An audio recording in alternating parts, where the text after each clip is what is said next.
D4 mga bossing. Ngayon araw mga bossing ay naglulukad na kami. Ito yung katapos na loonan mga bossing ay linulukad na namin. Para sa mga nagkukopra din na tulad sa amin ay alam nyo na kung ano yung ibig sabihin ng paglukad.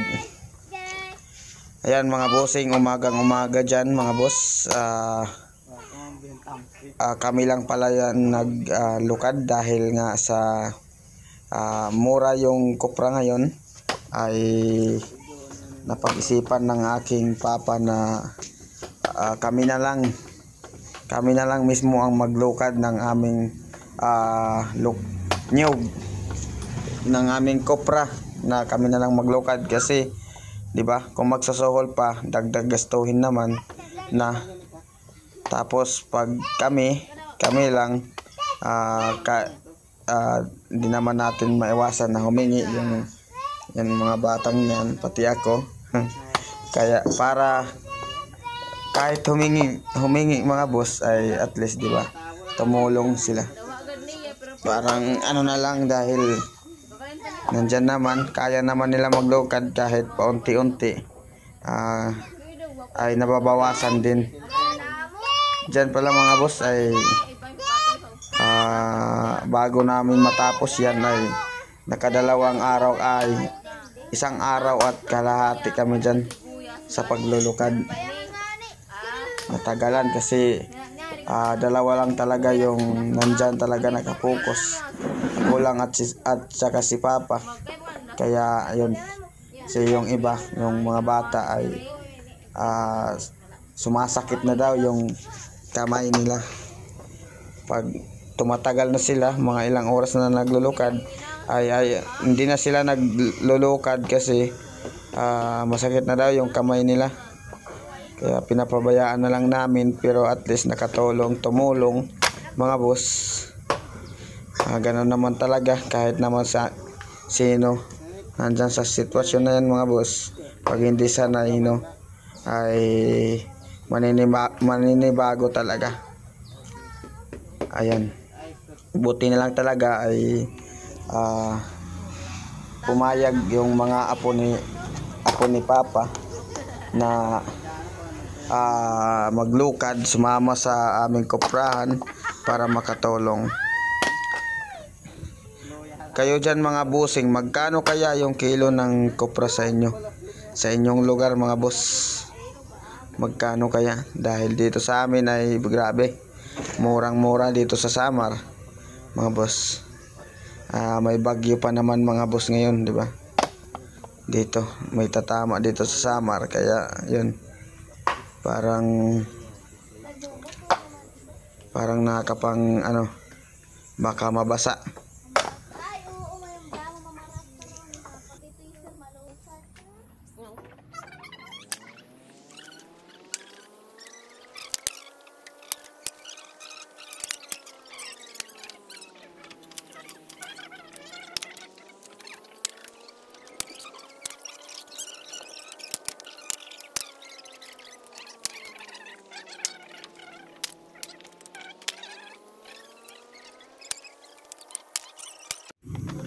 At dito mga boss, kitang-kita nyo naman yung aming linukad.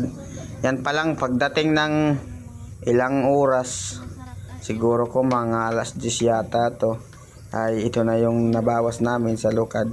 Tignan nyo naman yung mga boss, yung isang pamangkin ko dyan na lalaki ay nag-cellphone na lang siya dahil sabi niya hindi na daw niya kaya.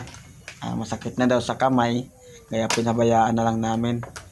Kahit niya yung pamangkin kong babae ay parang tinatamad na, at ako rin dyan ay guwantes na ako dyan mga boss, dahil alam nyo naman hindi ako sanay sa ganitong trabaho. Yung nakasanayan ko talaga mula sa pagkabata mga boss ay pag mamaniho ng motor, paghabal-habal mga boss.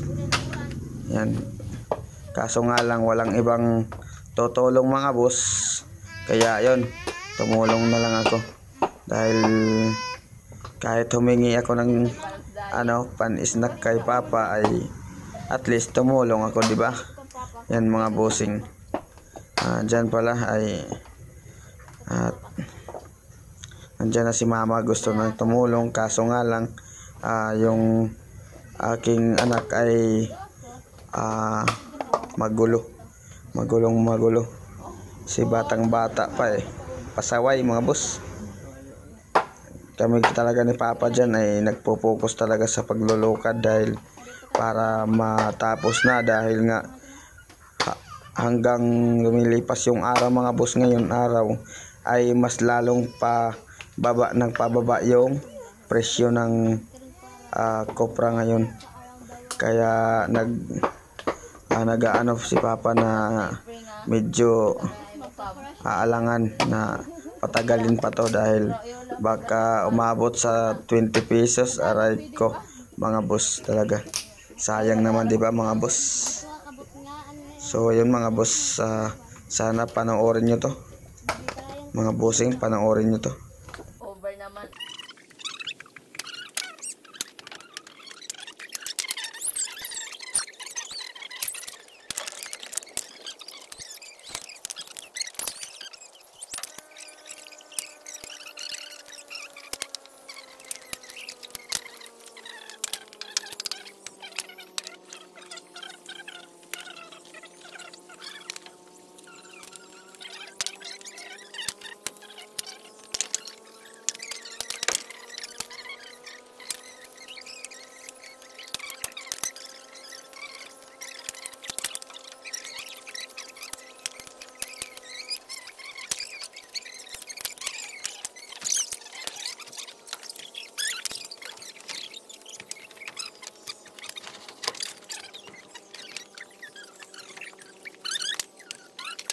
At ayan na nga yung naimbak naming balat ng nyug, tawag ay balat bagol, yung bao ng nyug na aming kunan ng lukad. Yan yung aming yung balat, yun nandun sa gilid. Linagyan lang ni Mama ng trapal dahil maulan dito kasi may bagyo. Kaya yun, para hindi mahirapan na magsindi. Mamam, mamam ko na yan, mamam, tagi mamam. Bunot ay talagang matagal na ng apoy. So yun mga bossing, mga tanghali na to mga boss, mga 11. Napag-utusan si Mama na pumunta muna ng baryo para makabili ng snack at saka ulamin namin dahil mas maganda yung may ulam dito sa kahit nagtatrabaho, tapos pag bandang tanghali mga boss ay may ulam ka na asahan, di ba? Pagpatagal tanggal ng pagod, lalo na yung snack. Sa amin cobra, sa kanila ay juice lang mga boss. Si Papa ay Mountain Dew. Yan, kaya yun, mas maganda talaga pag may ulam, no? Kahit utang, babayaran naman kapag may matira pa dahil mura yung kopra. Yan yung aking linukad lahat. Yan pa lang ano lang yung aking video dahil nakapokus din ako sa paglulukad para makadami-dami kami. Para bukas mga boss ay kakaunti na lang yung aming lulukarin. Yan mga boss, yung pamangkin ko na isa na babae. Yan, tignan nyo yung kanyang itsura. Halatang tinatamad na dahil napapagod na rin. Pagod na. Kanya, yung palad niya daw ay mayroon ng marka dahil sa paglulukad. Ako dyan, nagwantis na lang talaga ako. Pinagpatuloy ko na yung maggawantis kasi sobrang sakit na ng kamay ko, kaliwa kanan. Kaya talaga buti yung ibang sanay na sa pagkukupra ay basic na lang to. Pero kahit basic sa kanila mahirap pa din, di ba? Intindihan nyo naman sinasabi ko, mga tulad kong kapos, tulad namin na kapos na nagkukupra. So yun mga bossing, panoorin nyo hanggang dulo tong video na to. Hindi na ako masyadong magsasalita dito dahil yun, medyo mahaba-haba din. Papakita ko lang sa inyo lahat ng ginawa namin dito hanggang sa matapos. Huwag kayong magsawa na suportahan nyo ako.